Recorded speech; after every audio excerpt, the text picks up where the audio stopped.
Hello સંપા, ક્યાં છો? ઘેરે? તાર લગ્ન નક્કી થઈ ગયા તે મને કીધું નહીં. તો તને ખબર તો છે હું તને કેટલો પ્રેમ કરું છું. તું પછી આ બીજે લગ્ન કરી લે. મારે શું કરવું હવે? હું તો રખડી ગયો ને હાવ. દગો દીધો ને તે મને. હવે મારે મરવા સિવાય બીજો કે મારી પાસે ઓપ્શન જ નથી. પણ આવી વાતું કરે ને પછી કેવી વાતું કરે તો આ દગો દઈ દે હાવ એમ. તાર મા બાપને ન કહેવાય? મેં અહીંયા મારી બધી તૈયારી કરી નાખેલી હતી. તે હાવ આવું વાહેથી આમ કર્યું. મારે હવે હું લાઈન લેવી? તને ખબર છે ને આપણે પેલા કેમ ગાર્ડનમાં હારે ફરતા, હારે આપણે ફિલ્મ જોવા જતા, હારે ખાતા, એ બધું હું હવે કેમ ભૂલી? બોલ. 100 વાતની એક વાત, તારે મારે લગ્ન કરવાનું છે કે નહીં એમ કેમ? કેમ તારા પપ્પા પરાણે લગ્ન કરાવે છે? તો એક કામ કર, કાલે રાતે આપણે બે ભાગી જઈએ.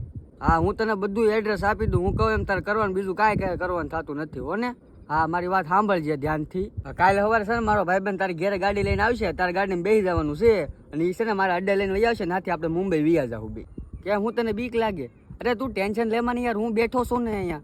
તું ટેન્શન લેમાં, હું બધું જાળવી લઈ, હું બધું કરી નાખી. તું કાંઈ ટેન્શન લેમાં. તારે છે ને મારા ભાઈબંધ કાલે ગાડી લઈને આવે ને એટલે પાછળ બેસી જવાનું છે શાંતિથી. બાકી હું બધું જોઈ લઈ. ઓકે? સારું, હાલ હવે રોતી નહીં અને જમી લેજે. હાલ તો ફોન મૂકું, કાલ મેળા તો. સારું, મુંબઈનું કહેતા તો કહેવાય ગયું, પણ હું તો ગામનો મારો ઝાપોય ને બેઠો. હવે આ બધું લોસે ચડી ગયું છે. હે મારા કાળિયા ઠાકર, હવે બધું તારી ઉપર છે. લાજ રાખી એમાંથી.